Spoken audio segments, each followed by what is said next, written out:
دیکھیے قرآن مجید میں ایک بہت بڑی خوشخبری کئی بار آئی ہے۔ لا یکلف اللہ نفسا الا وسعها، اللہ تعالیٰ ذمہ دار نہیں ٹھہرائے گا کسی بھی انسان کو مگر اس کی وسعت کے مطابق۔ اگر اس تک علم پہنچا ہی نہیں، دعوت پہنچی ہی نہیں، تو میں محتاط ترین الفاظ میں کہوں گا اللہ ان کے ساتھ نرمی کرے، وہ اللہ تعالیٰ کے عفو کے مستحق ہو۔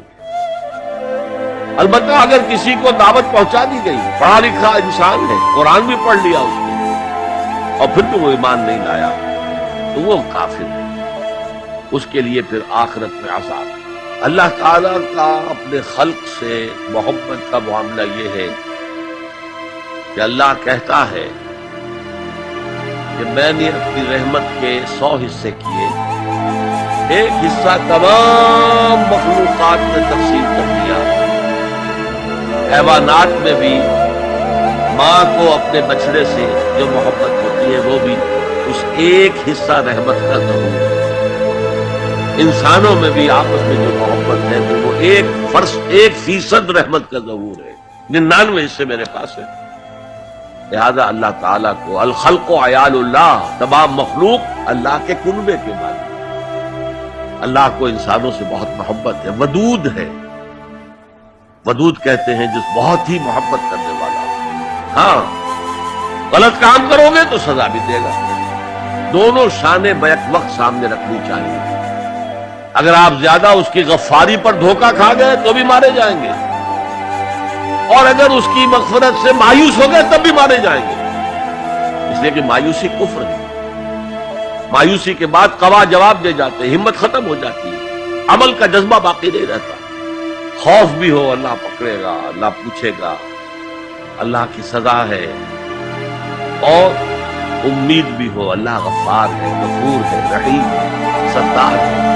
یہ دونوں کیفیت کے ساتھ ساتھ ہو گئے، ورنہ اگر ایک کیفیت کا غلبہ ہو گیا تو یہ دونوں کیفیتیں جو ہے علیحدہ علیحدہ مہلک ہو جائیں۔ یہ بڑا پیچیدہ مسئلہ ہے قدر کا۔ تقدیر کا جو تصور ہمارے ذہنوں میں ہے وہ صحیح نہیں ہے۔ قدر کہتے ہیں اندازے کو، ایویلویٹ کرنا، کسی چیز کی قدر و قیمت کا اندازہ کرنا۔ اللہ نے ہر جاندار کے لیے ایک اندازہ مقرر کر دیا۔ مثلا چھوٹی سی چڑیا ہے اور وہ ہوا میں اڑتی پھر رہی ہے، انسان ہوا میں نہیں اڑ سکتا، مشین بنا کر ہوائی جہاز میں اڑ جائے خود تو نہیں اڑ سکتا۔ تو یہ ہر نوع کی ایک تقدیر ہے۔ اسی طریقے سے ہر انسان کی بھی کچھ لیمیٹیشنز ہیں۔ ہر انسان کو 2 چیزیں ملتی ہیں جس میں اس کا کوئی دخل نہیں۔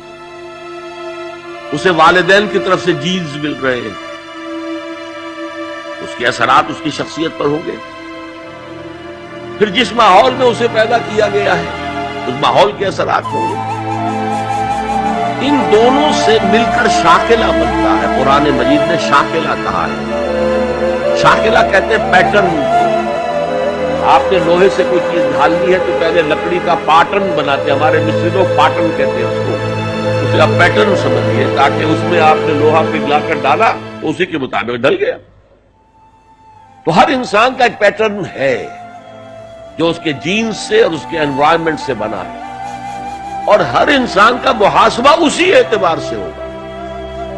اگر کسی کے شاکلہ میں 100% نیکی کا اللہ تعالیٰ نے صلاحیت رکھی تھی اور اس نے 40% کیے، وہ مارا گیا۔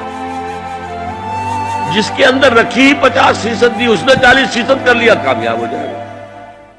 لا یکلف اللہ نفسا الا وسعها، every individual will be judged according to what was given to him by Allah subhanahu wa ta'ala۔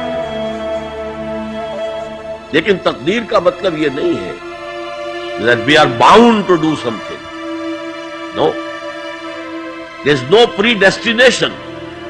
It's only pre-knowledge.